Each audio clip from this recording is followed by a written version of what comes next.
আরাফাতের দিনে একটি রোজা রাখলে আল্লাহ তাআলা নবী বলেছেন 2 বছরের গুনাহ আল্লাহ তাআলা মাফ করে দিবেন। 1 বছর হচ্ছে বিগত 1 বছরের এবং সামনের আরেক বছর, অর্থাৎ আল্লাহ তাআলা 2 বছরের গুনাহ মাফ করে দিবেন শুধুমাত্র আরাফাতের দিনে একটি রোজা রাখলে। সেই আরাফাত এর নামটা কোথা থেকে এসেছে? আরাফাতের ময়দানের নাম ছিল আগে ওয়াদি নু'মান। সে ওয়াদি নু'মানে আদম আলাইহিস সালামকে নিকট থেকে আল্লাহ তাআলা ওয়াদা নিয়েছিলেন।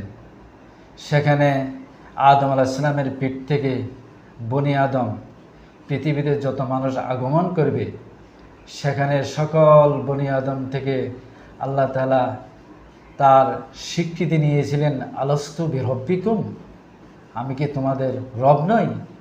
তখন আমরা সেই জগতের সবাই বলেছিলাম ক্বালু বালা। সেই